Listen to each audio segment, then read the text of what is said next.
चित्तस्य कामानुसारं प्रमथ्ये कृपामयि त्वां शरणं प्रपन्ना वृन्दे नमस्ते शरणागतम् भजामि राधामरविन्दनेत्रं स्मरामि राधां मधुरास्मितास्मां वदामि राधां करुणाभराद्रां ततो मन्यस्ति गतिर्दधाति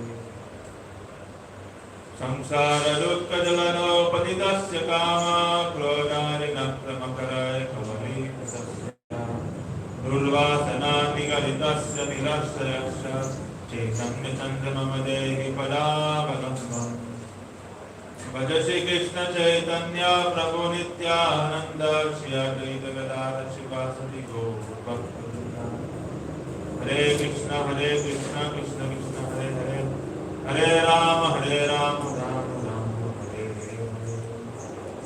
First of all, I would like to pronounce Thank God Sri Paramarasa, Guru Pala Padma, and Vishnu Pala Padma, Sri Bhakti Vedanta Narayan, Maharaj Giridhari.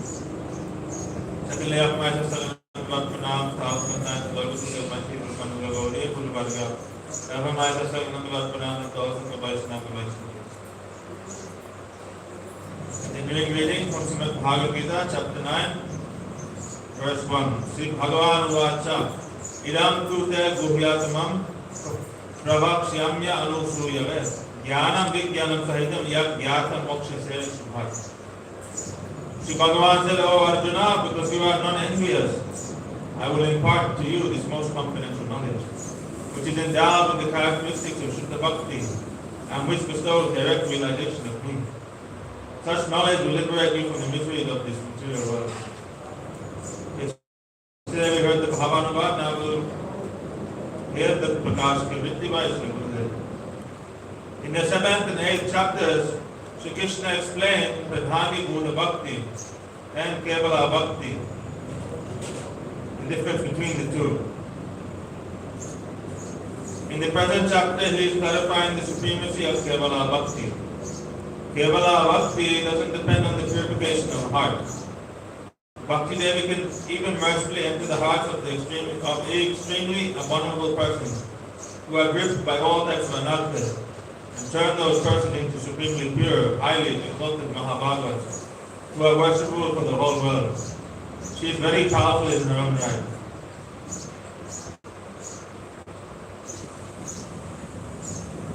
Spiritual Gyan, as explained in the 2nd and 3rd chapters, is helpful to attain moksha, and it is guhya confidential. Bhagavad Tattva Gyan, as described in the 7th and 8th chapters, causes bhakti to appear, and is guhya tara, more confidential. The present chapter describes Gyan related to Kevala Bhakti, as instructed by Bhagavan. This Gyan is guhya tama, most confidential. Only with the help of this guhyatam Gyan can one attain freedom from the inauspiciousness of this world. And that only by bhakti can we be free from all inauspiciousness. Therefore, the first two leaves of Shuddha Bhakti is Shubhada and Kleshakti is Shubhada. The dissipation of all klesh, all obstacles and anartha, and then Shubhada, achieving, attaining all auspiciousness. This Guhyatam Gyan related to Shuddha Bhakti is Param Vijnana Moy. That is, it can bestow direct realization of me. That's why it's so confidential, this knowledge directly. It is explaining the process how you can attain Bhagavan himself, Supreme Lord himself. Vijnana means to comprehend that Gyan which is related to Sri Bhagavan, specifically with realization. Gyan in the generic sense means knowledge, and Vijnana in the generic sense means realization of that knowledge. Bhagavan said to Brahma, Jnanam param guhyam me yad vijnana samanvitam sarahasyantar angam cha vihana gahitam maya. Knowledge of me is non-dual, absolute and highly confidential. Although non-dual, it has four eternal divisions. Gyan, my Sarup. Vijnan, realization of me. Rahasya, prema bhakti unto me. And Taranga, pradhan, sadhan bhakti. That means to attain me. This is more confidential. This prema bhakti is the secret. Bhagavan's rahasya. It is that force by which Bhagavan himself comes under control. The jiva cannot understand this with his limited intelligence. He can only realize it by mercy. Jnana is my swarup and Vijnana is one's relationship with me through Bhakti. The jiva is my rahasya and pradhan is my jnananga. All that is accessory to my swarup. Another explanation is the jiva himself is the rahasya, the secret of Bhagavan. So it's the jiva, through the jiva that Bhagavan will experience prema. The jiva develops his devotion and achieves prema bhakti, then Bhagavan will realize that. The eternal non-duality and the eternal confidential difference between these four principles is due to my achintya shakti, my potency which makes that which is inconceivable, conceivable. Achintya. It seems like there's so much difference between these four things, but actually they are also all united, all connected. It is made possible by the achintya shakti. That is jnana, vijnana, rahasya and tattva. Knowledge of Bhagavan, realization of him, prema bhakti and the jiva. This is all made harmonious by through his achintya shakti. Bhagavan also speaks this to Uddhav. Ataitat paramam guhyam srinvato yarunandana sugopyam api bhakshyami tvam me vritya suhrit saka. Oh Yarunandan, Uddhav, please hear this most confidential knowledge. Although it is extremely confidential, I will speak it to you because you are my servant and well-wishing friend. In Srimad Bhagavatam, Sri Sonak and other rishis requested Sri Goswami to explain such realized confidential truths. Vestam tam somya tat sarvam tatvatas tat anugrahat bruyus nigdas sishyasya guravo guhyam apyuta. This is in the first canto, first chapter, 8th verse. The Guru Varga also explains these confidential secrets.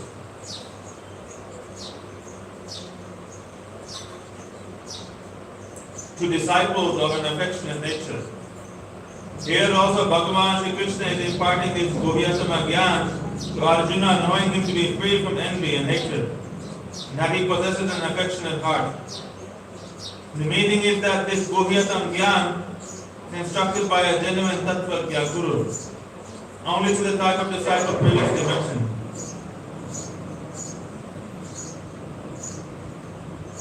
Someone who is Nigda, very affectionately and sincerely disposed to the Guru, then he will impart all realization into the heart of that disciple.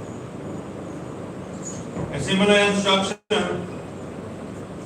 is given in Shvetashvatara Upanishad.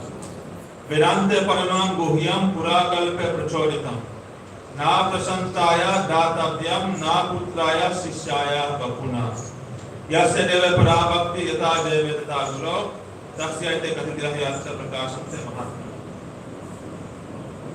Bhagavan Upasana Tattva, the principle of worshipping Bhagavan, is the essence of Vedanta and is highly confidential. What is that? What Upasana? That is Ramya Kaj Upasana Vedavadu. Vajaganaya Kalpana. The Upasana, the worship shown by the Braj Devi, that is the highest. That is the real essence of Vedanta. The essence of Vedanta is Bhagavata. The essence of Bhagavata is Gopi's friend. So, this is the real Upasana Tattva. In ancient times, Sri Bhagavan illuminated the heart of Shvetashvatara Rishi with this Tattva. This Shvetashvatara Upanishad is named after the Rishi Shvetashvatara. He illuminated his heart with this Tattva, being pleased by his worship. Therefore, although this instruction is not for one who is not a Shuddha Bhakta, it can be bestowed to a sober son or disciple who is a Bhakta of Bhagavan. Even though you may not be on the path of Shuddha Bhakti, but by hearing about Shuddha Bhakti and understanding that it is our ultimate goal, and great to develop in the heart to attain it. Therefore, Guru Bhargava, they are preaching the Shuddha Bhakti everywhere. Wherever Srila Gurudev, he would define what is Shuddha Bhakti, Uttama Bhakti. It's in the verse by Rupa Goswami, Anya Vilash Sunyam, Jnana Karmadhyana Vedam, Anukuliyana Krishnanu Shilanam Bhakti Ruttama. His favorite verses. But they would preach it. Every class will say this verse, almost every class. Always preaching this verse. And anyone want to take sannyas, and he will ask him, explain this verse. They cannot explain, and he will tell. So all my sannyasis should know this. Sometimes sannyasis will explain, they couldn't explain properly. Say, no, you should know nicely this verse. What is Shuddha Bhakti? Very important.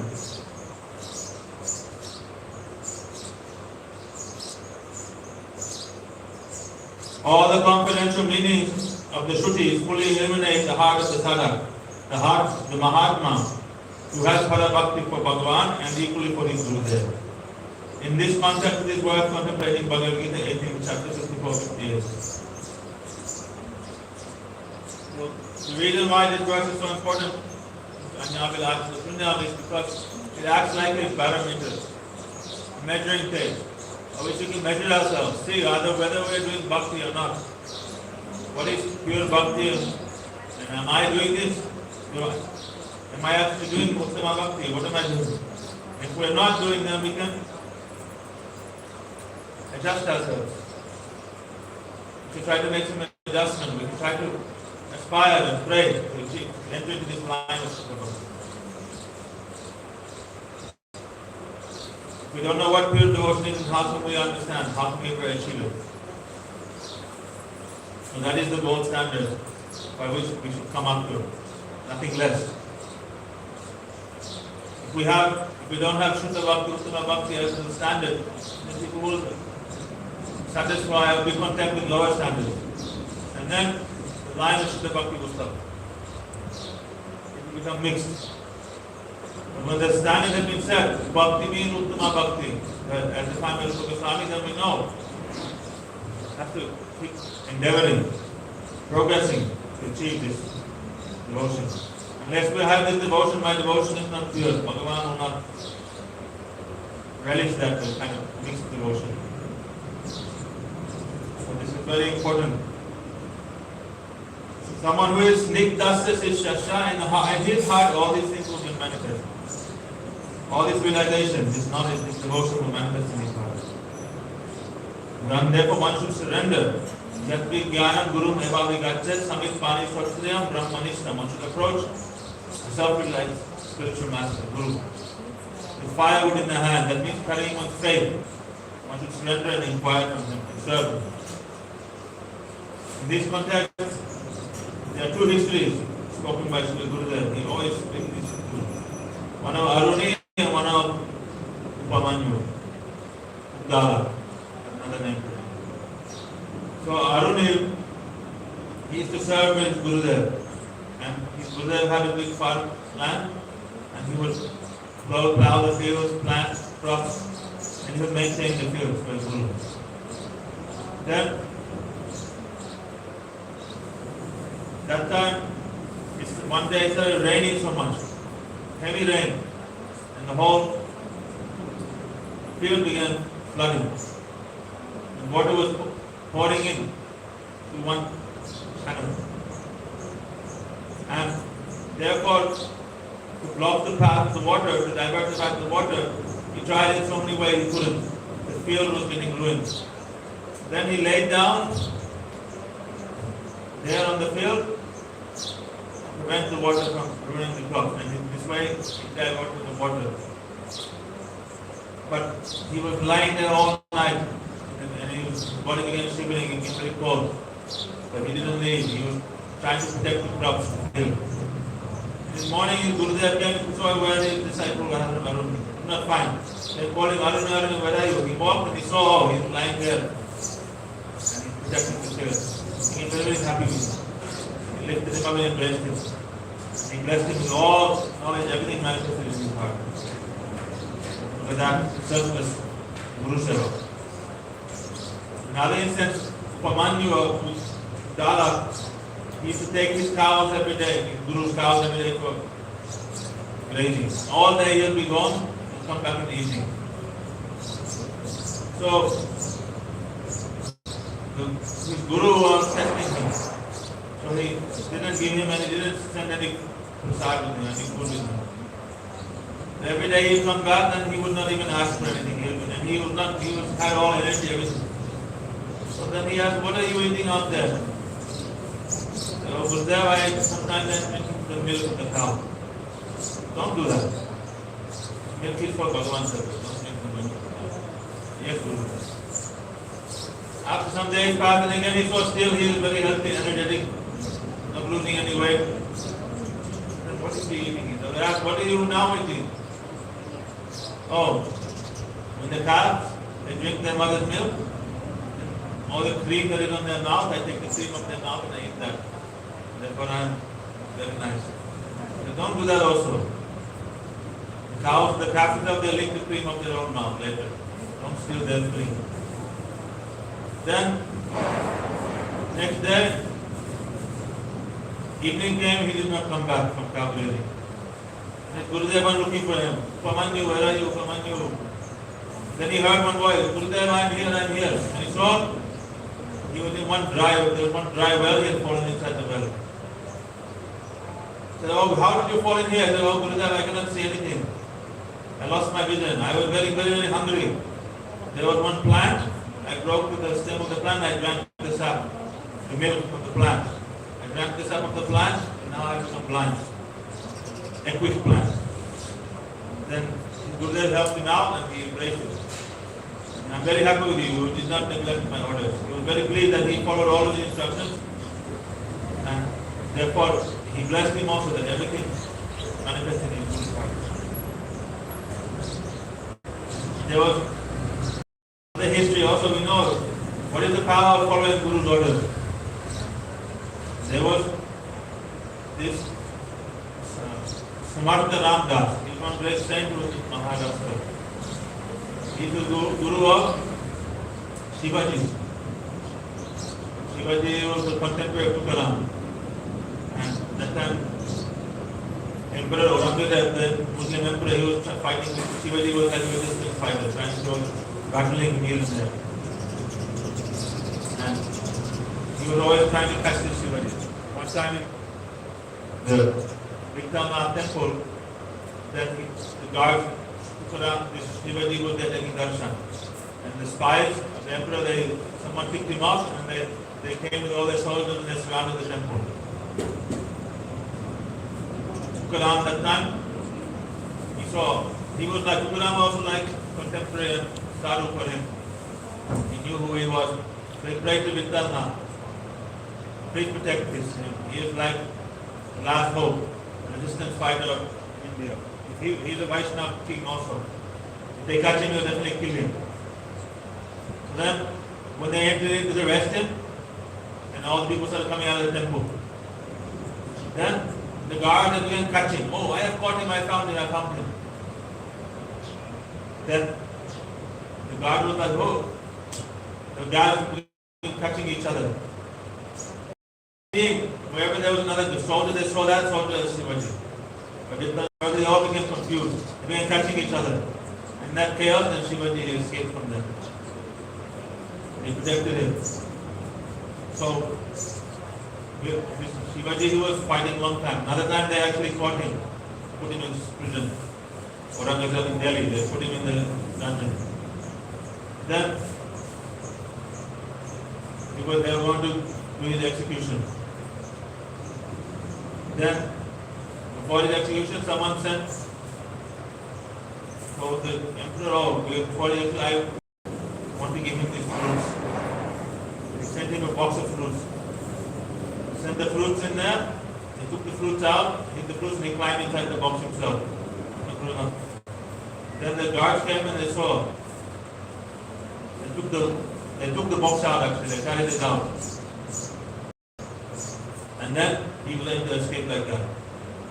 And then for a long time, this Aurangzeb was chasing Shivaji all over Maharashtra. Actually, chasing him, he actually left his body, he never able to touch him.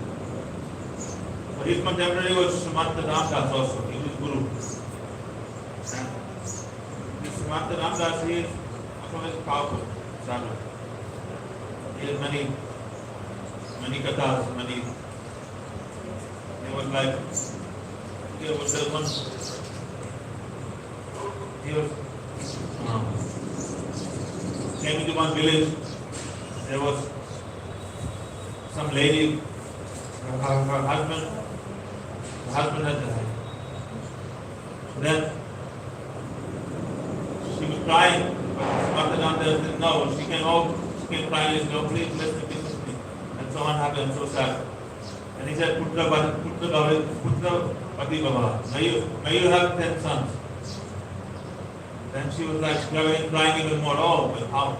What is the matter? Usually anyone, they get this benediction, they're very happy. Why you have? Then he said, oh, my husband has just died. Oh, really? Then he went and he chanted the holy name and get up, the husband came back to life. He was very, very powerful sadhu. Just by his word, he could convert Sudra into Brahmana. Very powerful like that. People like someone they challenge him for a debate. Then Srimata Ramdas all he did is call one Sudra, they come here. He said, draw a line in front of you. He drew a line. He said, step over the line. Step over the line. He said, now you're Vaishya. He said, draw a line. Drew another line. Step over. He said, now you're Kshatriya. Draw one more line. Drew one more line to the thing. Step over. He said, now you're Brahmana. His whole body transformed everything. He became very old in complexion and he became qualities, everything. Then the person who was debating with him, he ran from him. So he is very powerful. So one time, there was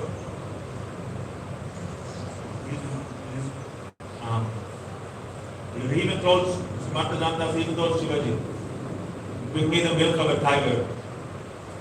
Then he went, Guru's orders, without fearless, he went into the mountains, the hills. There was a tigress. When he saw the tigress there with his cubs, he offered his pranam. Tigress usually with the cubs very fierce, ferocious. Not when anyone comes near the cubs. He offered his pranam and remember his Guru there, tigress didn't move. He walked into the tigress, moved one of the pups aside, milked the tigress. He brought the tigress back to his Guru. Guru Agya Avicharat here. Never contemplate the order of Guru, very powerful. Many kathas are there, One time this Shivaji, he had pride. Some pride was there. I am maintaining everything, I am ruling, controlling everything. And Srimata Ramdas, he understood. He said, I see that stone there? I said, yes, break that stone. He broke that stone. Broke the stone, broke into two pieces. He saw inside the stone there was water and there was a frog living inside the stone. Then Shivaji was amazed. Now I am maintaining everything and I am doing everything. I never knew this frog is living in, how this frog is living inside this stone. I am not doing anything, Bhagavan is doing everything. They make him humble. One time then he wanted to test his disciples. So then Srimata Ramdas, he called all his disciples and he said, there was like a dry well and there was a branch, tree with the branches over it. So I want you to climb up onto this branch, sit, and I want you to cut the branch while sitting on the branch above the well. And all the disciples thinking, how we can do this? If we sit up there and cut the branch, we'll fall into the well, break our neck and die. No one came forward. And there was one disciple named Govinda. He climbed up, cut the branch, and he fell. All everyone was like, oh my God, what happened? Then Srimata Ramdas said, oh Govinda went, come. Govinda, he climbed out of the well and nothing happened, not a single scratch. Guru's Agya, Guru's mercy is inconceivable. We cannot understand the power of Sri Guru. Everything is there in their order. Everything is there in their words. Guru Mukha Padma Bhakya Chittite Puriyakya. All Shakti is there. So, by being Snigdhasa Sishyasya, being a humble, affectionate disciple, then Guru will impart all realization, everything into the heart of that disciple. You see, like the 6 Goswamis, how they serve Mahatma. See how Jiv Goswami is served Guru Goswami. You see, something time how Narottam Thakur he served Lokanath Goswami. How he served Jiv Goswami. Baladev Vidyarushpa, how he served Vishwanath Thakur. It's like how Bhakti Thakur served Jagannath Maharaj. Those are examples. Idea of Sat Shishya, Sat Guru and Sat Shishya. How Prabhupada served Bhaktivinoda Thakur.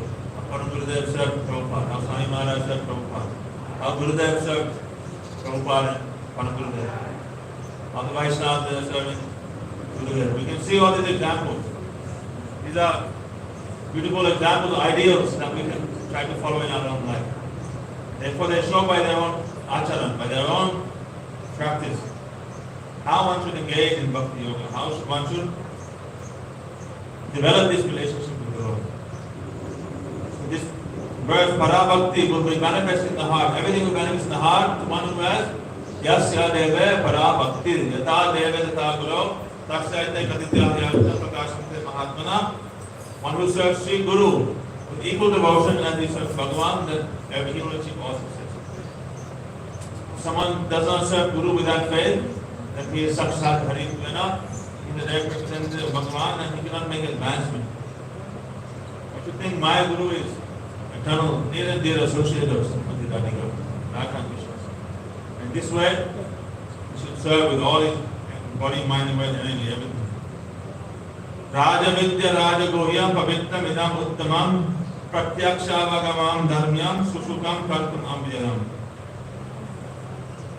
This Gyan is the king of all knowledge and the monarch of all comprehensive subjects. It is extremely pure, and since it directly reveals the nature of the self, it is the perfection of Dharma. It is joyfully performed, bestowing transcendental and imperishable results. Bhavanuvad. Moreover, this knowledge is the king of all knowledge.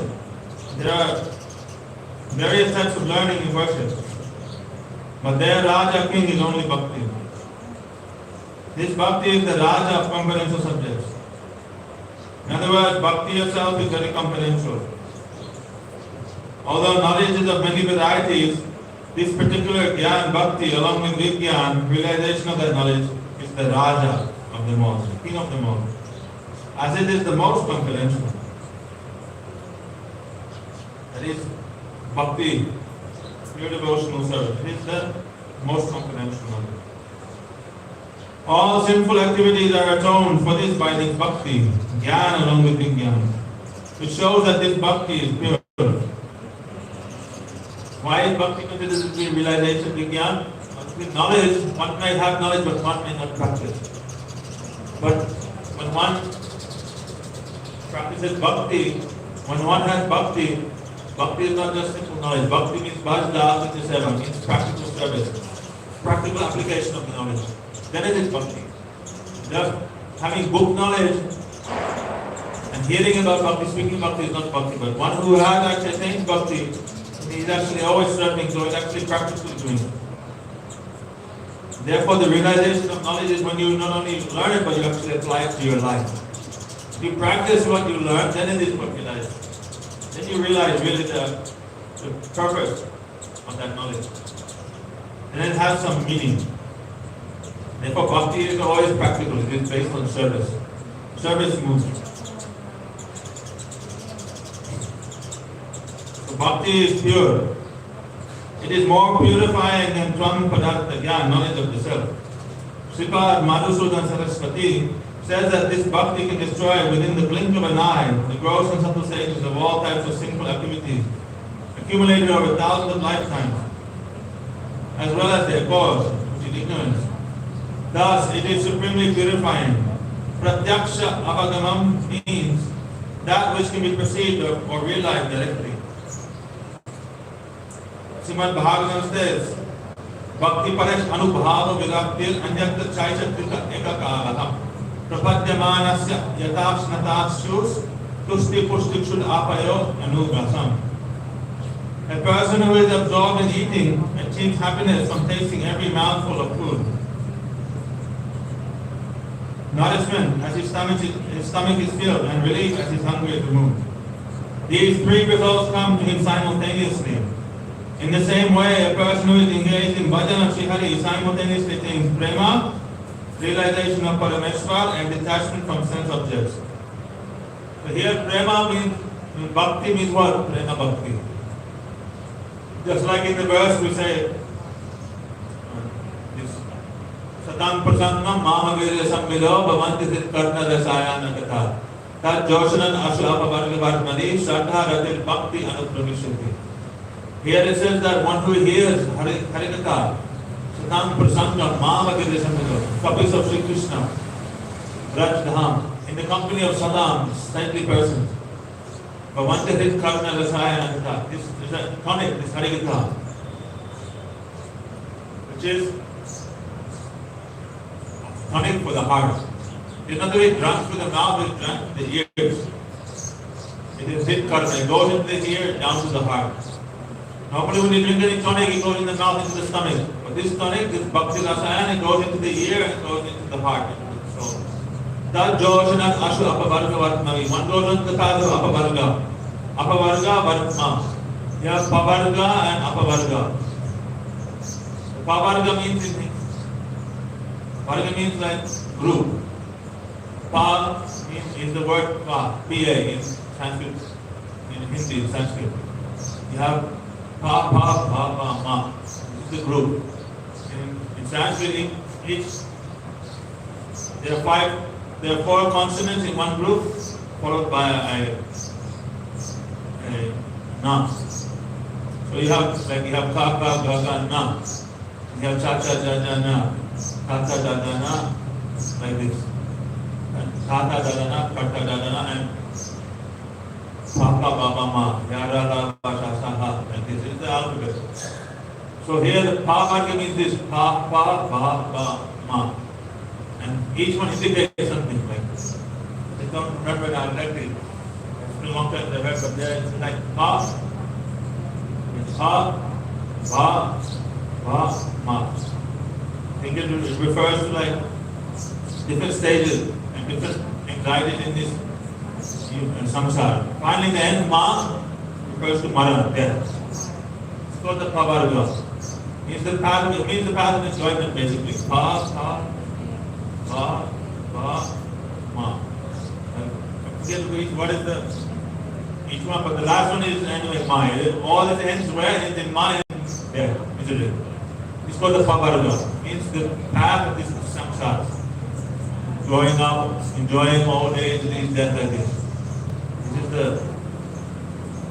is the cycle. Apavarga vartma means opposite of that. It's the path of liberation.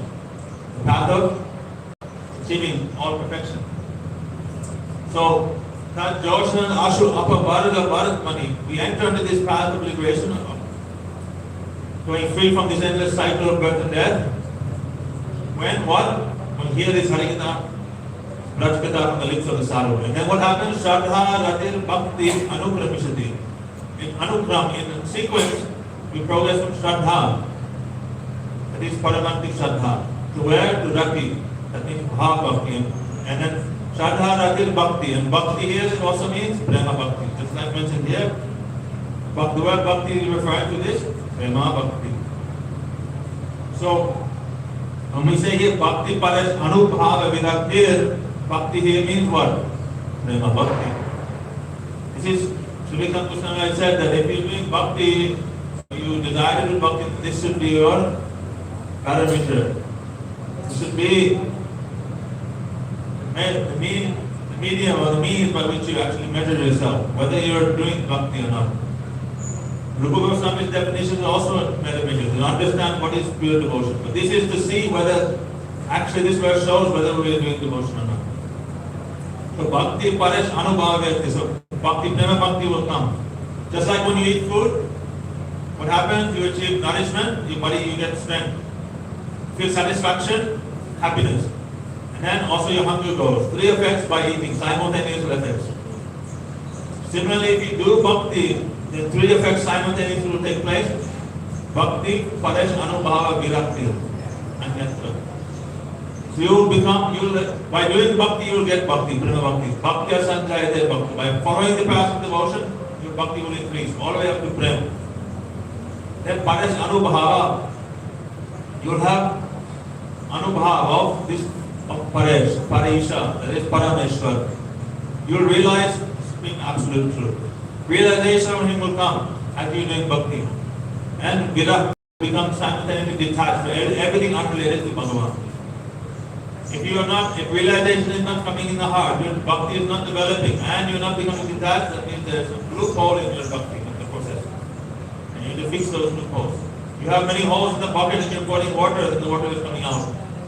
Patch the holes in the bucket to contain the water. So our heart has many holes. So much Bhakti Rasa is going inside, so much Seva we're doing, so much chanting, so much tapasya, eating Mahaprasad, taking darshan of the Vaishnavas, Kirtan, everything we're doing. But we're not achieving the desired goal quickly. Why? Because we're doing so much, but so much is going out also.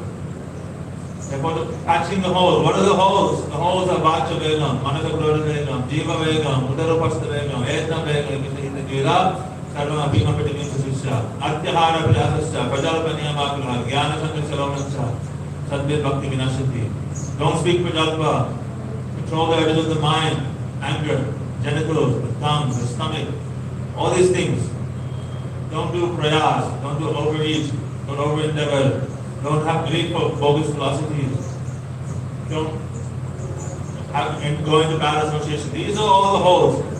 You patch aparad, all the different offenses, Vaishnava, the Dham, the Seva aparad. These are all like holes in the bucket, holes in our heart. And these, when you were engaging in these things, then the fruit of all our devotion is going. Another example is like if you have worms in the stomach. No matter how much you eat, the worms will eat everything. You will never feel nourishment, you never feel satisfied. Always hunger will be there. Kill the worms, then that food will have full effect. Prasad will have full effect. So similarly, we do so much bhakti because we engage in so many unfavorable things, we are unable to progress. Therefore, this realization does not come. So virakti, detachment, realization, and bhakti itself should develop. Then you know, okay, now I am progressing and doing. Sometimes the devotee say, oh, Gurudev, I am not making the advancement. Guru said, no, I can see the advancement. You cannot see. I can see. Advancing so much. As long as you remain sincere. If there is any slip up, any anartha, any difficulty, in the sadhak, he doesn't lament though, he doesn't remain contemplating those things. He falls down and if you're walking in the street and you fall over. You don't lay on the street. You start crying. You immediately stand up and you continue. And Bhakti, the sincere sadhak, he engages in anything, any activity which is against Bhakti, unfavorable, then he laments, he repents, he prays. He never does it with a happy heart. He always, why I did, he's always lamenting. He always picks himself up and he always progresses, he always looks forward. This way, he's sincere like this. And because he's sincere like this, then very soon, very quickly, then all these anarthas, all these obstacles is overcome. Therefore, the higher patience must be there. It's not achieving prema bhakti is not like going down to the supermarket and buying yourself some sweets and eating, buying a rasgulla and putting in your mouth and swallowing. Some patience will be there, some endeavor will have to be there. Some difficulty will have to be there, obstacles. All will be there. But we don't remain contemplating and lamenting about those things. Keep our eyes ahead, always progressing. Gurudev said, I can see the advancement, how much you're progressing. So much incalculable progress will take place. This is how, these three results must come simultaneously. This is the barometer. Barometer is a meter, a term in English they use for measuring earthquakes. How much Richter scale, how much is tremor is there. So similarly, how much we are advancing in bhakti, these verses are there to help us, guide us. See whether we are advancing or not. Vishwanath Chakravarti Thakur is Madhurya Kadambini for the benefit of all sadhaks is described all these stages in detail based on Rupa Goswami's verse, Sadhu Sangha, Bhajanati, Ananda, everything. Mahaprabhu's mercy. Mahaprabhu described all these things to Rupa Goswami explained these stages, the benefit of all sadhaks. Krishna Chakravarti Thakur, who himself is the incarnation of Goswami, he further expanded on all those things. And in recent times, Gurudev has spoken so much on this Madhurya Kadam, many of these verses, revealed even more deeper meaning of these things. So give us some, like putting a mirror, helping us see where we are, what is our position. Sometimes you take prasad, nice pasta, so much rich tomato sauce. You eat, then your mouth becomes all red like this. But you wash your mouth like you normally wash, but it doesn't go out because you just throw it into water. Unless you have a mirror, you cannot see the dirt is there. You don't see it, then how do you wash it out? Someone tells you, oh, you have a sauce on your mouth. And you, oh, really? Then you look in the mirror and you clean it nicely. So sometimes we need Guru and Vaishnava to help us show what our faults are. That's what these verses, like these explanations by Krishna Chakravarti in Madhurya Kadam Dini, they help us realize that what the different anarthas are there. Help us realize that position, what stage we are. Like Bhakti Thakur and Saraswati Thakur Prabhupada, they have explained this Krishna Samgita and other places. The different demons that enter into Asura, that enter into Braj, and what are the different anarthas that represent in the sadhaka's life. For instance, Putana refers to what? The Asad Guru, the false Guru. It's the first demon that comes, the first obstacle that comes in the sadhaka's life. Sadhaka is not sincere, he has so many desires, then Lobi Guru, Lal Si Chala, Greedy Guru, then he attracts a greedy disciple. The Guru wants wealth and this and that, and he initiating all bogus people, rich. This disciple is doctor, oh yes, he is PhD, yes, you are my disciple. This one, that one, lawyer, yes, become my disciple. Initiating all these greedy people, then they also, they become greedy for the wealth of Guru. Big temple, big this and that. Put themselves on the trust, this, that, make their way in and try to steal everything. This Bhutana is like this. She came in the form of Lakshmi, walked into Nanda Baba, picked up Krishna. Tried to steal Krishna. And Krishna sucked her life out and everything. So Asad Guru, the false Guru will come to the Sadhaka's life. If the Sadhaka is not sincere, then he will accept that false Guru. But if he's sincere, he wants Bhakti only, he will never be attracted to that Guru. Just because the Guru is young or the Guru is singing very nicely or speaking very nicely, these are not criteria. Really, the definition of Sadguru has been defined. In reality, you cannot find Sadguru. Sadguru will find you. He will attract and steal your heart. By his love, by his thoughts, his words, everything. Then, you see, after Srinavarta came. Then Srinavarta, he created so much dust and everything. This is like, Srinavarta represents like false arguments, false logic, false philosophies. Blind the vision of the sadhaka.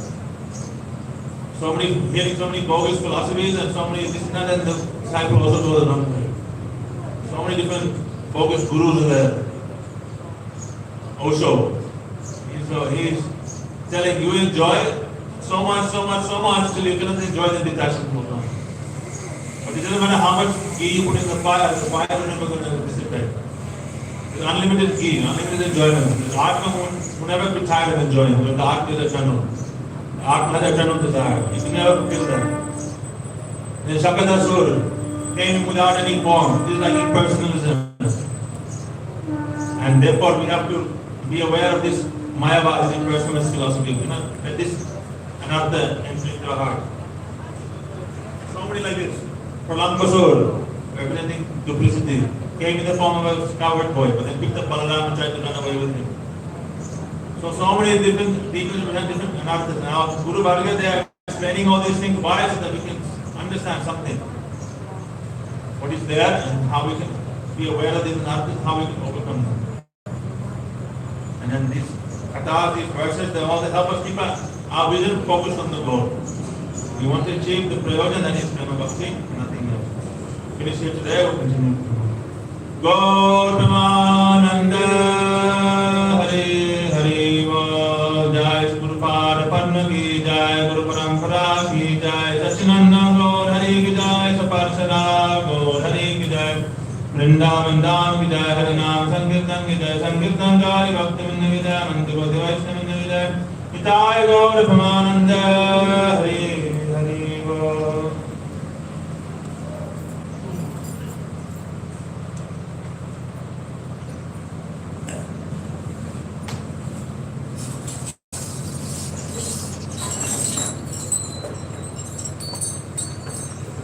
Ой, Мирного, подойдем сейчас.